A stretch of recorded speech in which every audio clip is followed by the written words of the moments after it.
Welcome to David's Life and Observation, part 2 of the last episode. CPS is a system that either A, should be abolished or revamped so it is constitutional, and it doesn't automatically screw the parents who've never been convicted of a crime. So it is a guilty until proven innocent system, which is unconstitutional. They will lay blame and they will file charges in false affidavits in court, in a court. They even call it court. How dare they? There's no jury. It's just a judge. It's not even a judge. I think it's a magistrate, but it's a judge who is unconstitutional. There's a system in play that should not persist. There's a system in play that violates the rights of parents, of citizens. It puts kids in danger. We have a system in play that puts more children in danger than the kids' parents themselves. Now, not every parent is a parent. Not every parent should be allowed to have their kids simply because they're the parents. No, like if there's a situation where it's obvious abuse and there's a lot of signs, there's a lot of situations that are really hard to read, and I get that, but at the same time, there are situations where the fucking father or mother, nobody's at fault, and it languishes in the system for 2 years or a year. It languishes in the system when there's been no crime committed, there was nobody actually in danger, and parents are just fucking screwed, and they have there's no recourse for them other than to fork over $10,000 for a lawyer if they can, and if they can't, they're just screwed because any public defender is not going to do a fucking thing for them. Not going to work. They don't care. I mean, they're just screwed because their public defender is not going to do a fucking thing because they want them in the system longer. They get paid every time they make an appearance. They get paid if they have to do anything by the state. So it's not in their interest to actually get the case over quickly. It's not. I found that out in Texas. Now, when I was in the Texas CPS system, the lawyers there don't care. They don't care about evidence. They don't care that a mental health professional lied to elicit arrest. They don't care. They don't care if you come armed with information.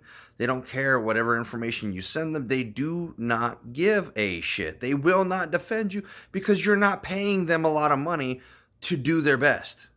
And even if you are paying them a lot of money, they're going to get 2 court appearances out of you, guaranteed. And then they're going to charge you extra.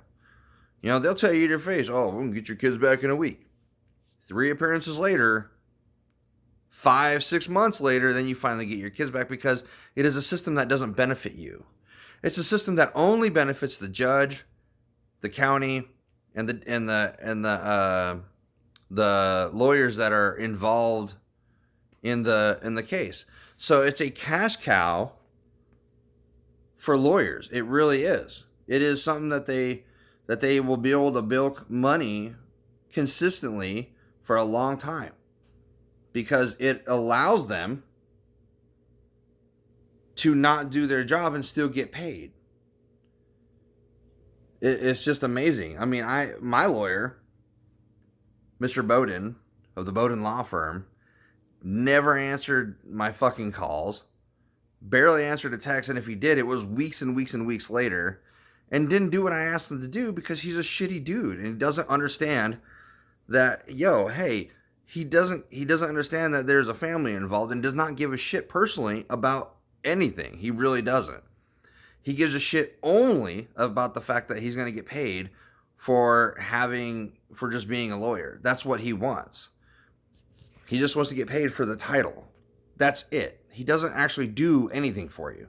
And the fucking coward says, I want to, recuse myself from counsel. The dude was never counsel. How the fuck are you going to be counsel when you don't do shit for your client? You just a waste of money and a waste of time, bro. I fucking wasted money out of my own pocket to come see you and hear you do nothing and plan to do nothing for me. You cowardly piece of shit. Anyways, and I hope people in the Killeen, Waco, and what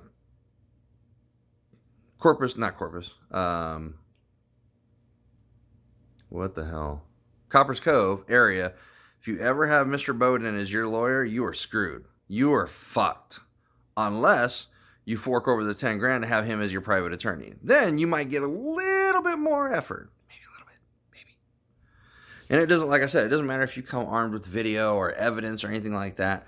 CPS is going to lie. They're going to say they have information that they will not provide you in court because they don't have apparently the same obligations as in a regular court where they actually you are actually entitled to the information being used against you. They will just write an affidavit and they will just say it's gospel because they don't have any actual evidence or any support from anybody to actually provide the court. They're just going to write an affidavit even though you can come armed with information, and the judges there just won't.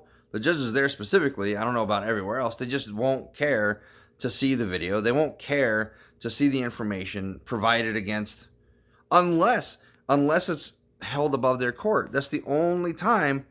And those judges will never be held accountable. The judges of the family court level will never be held accountable for anything that they do because they believe they're not doing any wrong. They believe that they're just following the system. Any law enforcement, any public official that says they're just following orders, that shit did not work in Nuremberg and it's not going to work now. People aren't standing for it anymore. If you've noticed, law enforcement community, that people are just pulling out their phones in a higher quantity. They're requesting your body cam in a higher quantity, and they're filing complaints in a higher amount. And you have situations where you get flooded with phone calls so much, your social media gets blown so much when you fuckers do wrong that you will just end having a Facebook, or you'll just try and sweep it under the rug. And then when the major news outlets get a hold of it, then you're like, oh, well, this happened a year and a half ago. I had no idea, even though it's been in social media for over a year. Claiming ignorance is no longer an excuse when it's obvious that you knew about it. It's obvious that you received complaints and you chose not to do anything about it. And I think that law enforcement that does not act on complaints, that has no accountability, which they don't, and they can pretty much just throw them shits in the trash, they are not beholden to the citizen anymore. They need to be. They need to be held accountable. They need to be fired and just jailed. And it should happen way, way more than it does. And it's a farce of justice that it doesn't happen in higher amounts than it does. You barely have an officer who barged into somebody else's home and shot them, and she's only getting 10 years. Yeah, and I say only getting 10 years because reality is going to set in. She's only going to do 5, maybe. And then she took a life and only got 5 years. She took a life.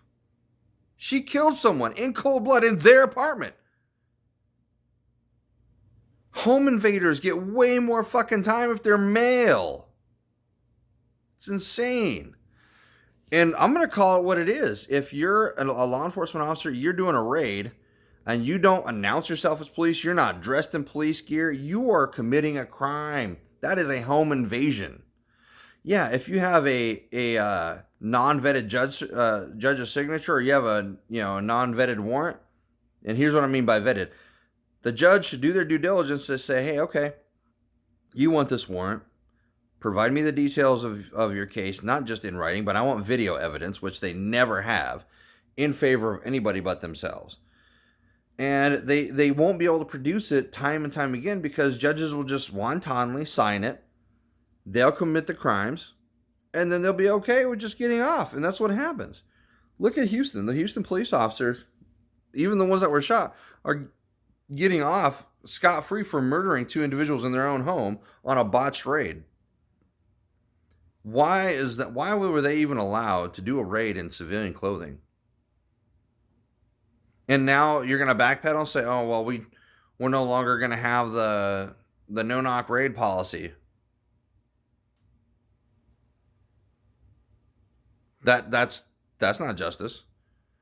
That doesn't absolve your department of murder.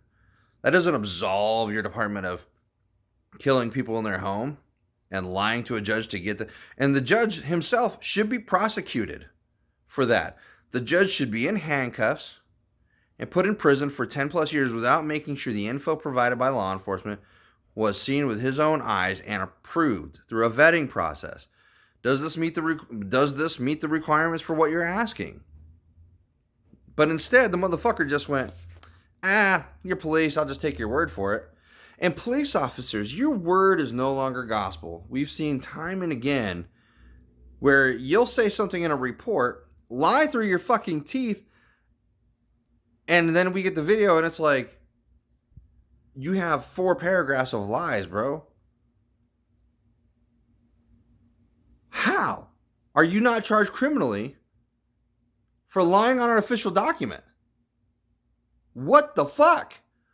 Why does that happen? We see it time and time and time again.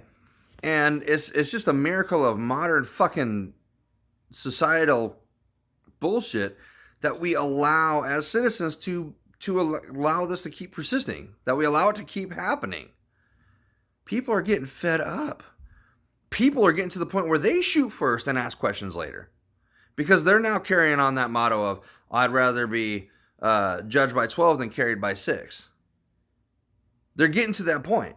And I don't blame them. I don't blame anyone who shoots first at a law enforcement officer and then asks questions later. Because time and again, they find excuses to kill and murder or maim people. All the time. And it's not lawful just because it's a police officer. The whole mentality of, oh, well, because he's wearing a uniform and a badge and carries a gun, it makes him somehow this sovereign citizen gets further credibility than everybody else that they come into contact with. When in fact, it's proven time and time and time again where it's not. They're the ones to be found out lying. They're the ones to be found out to do, raids in Chicago where they got the wrong information, did the raid anyway, and then so what?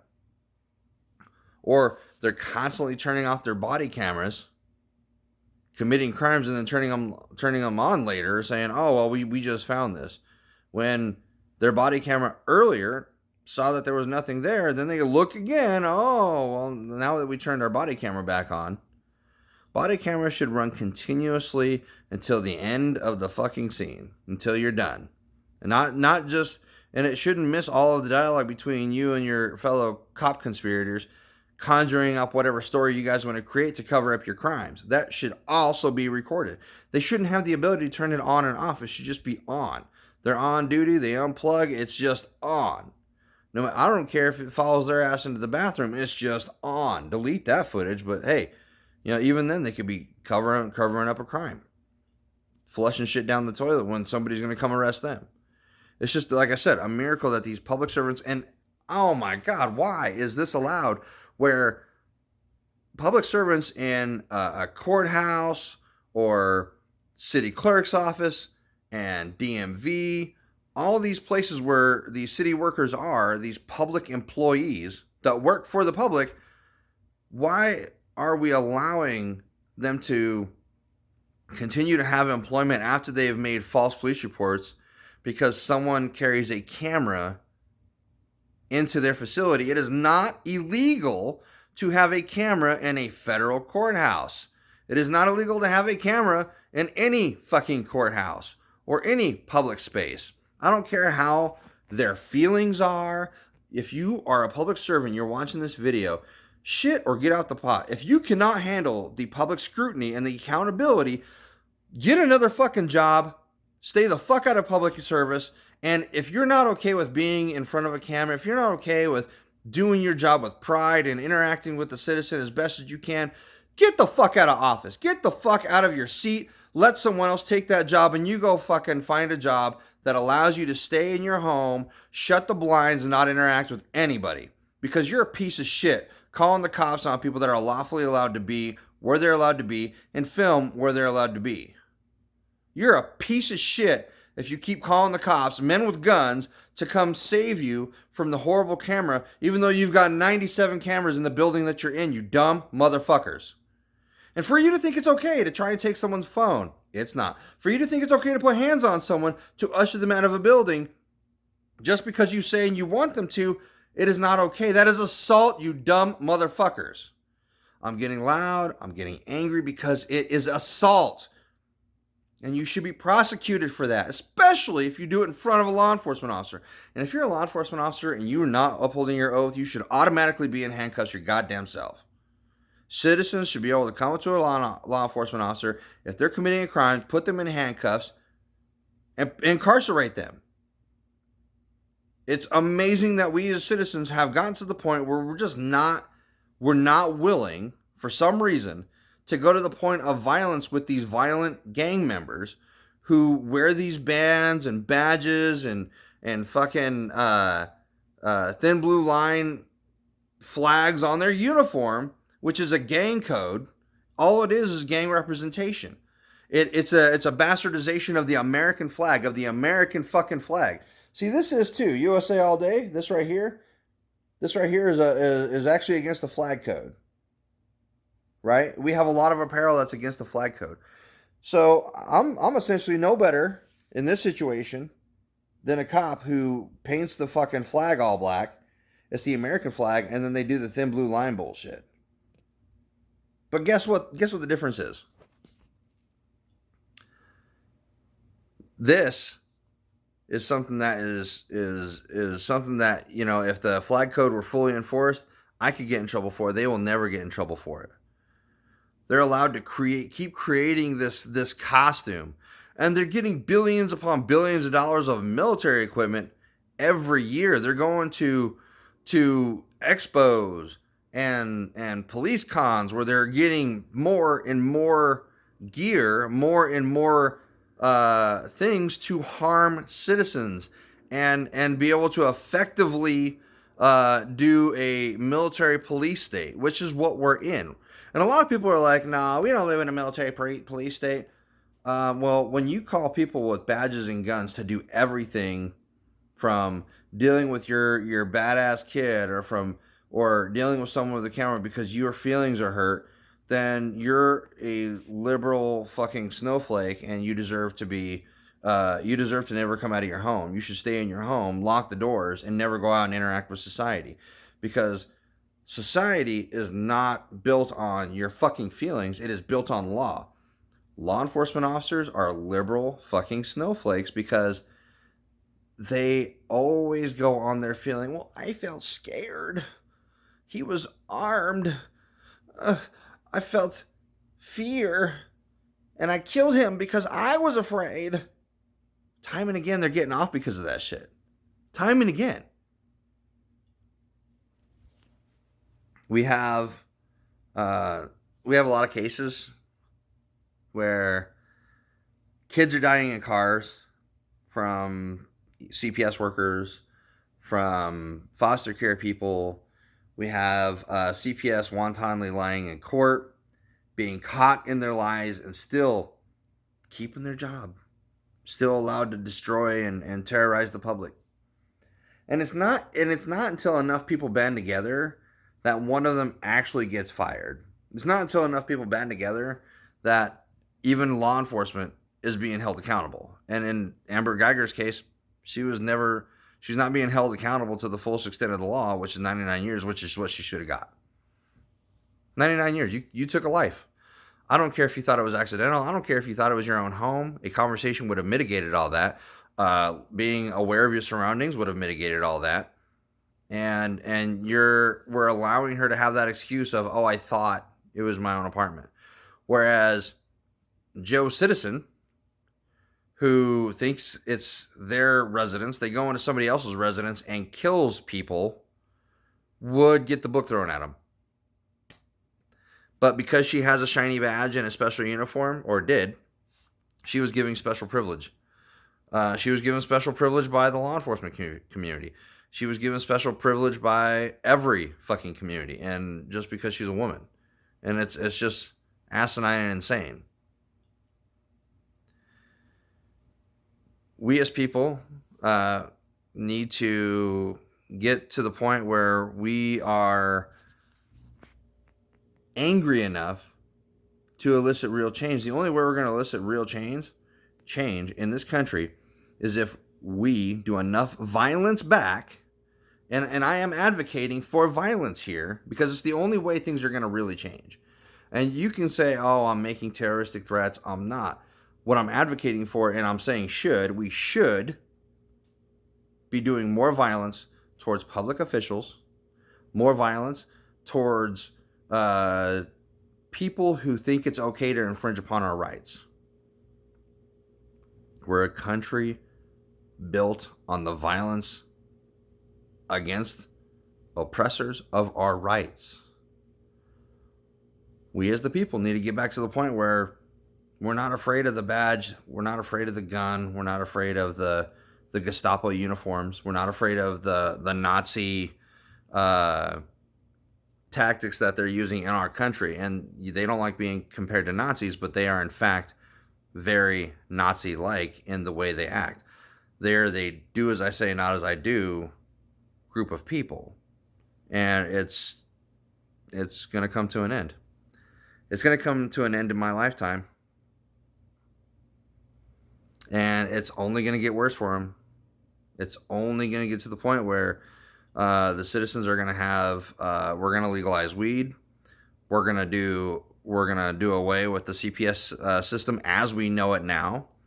We're going to revamp the justice system to where it's actually justice, not just the demonization of drugs, not just the demonization of a minority of people, and not just the I'm scared.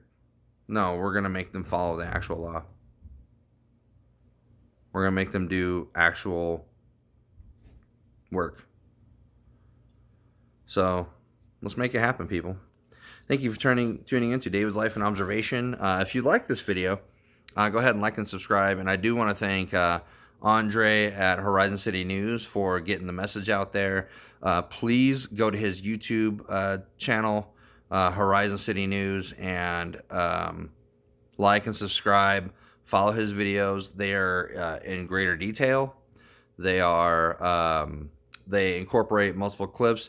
Mine's very basic. Mine's just me talking to the phone or talking to my camera upstairs, and running off the information as I've read and as I know it.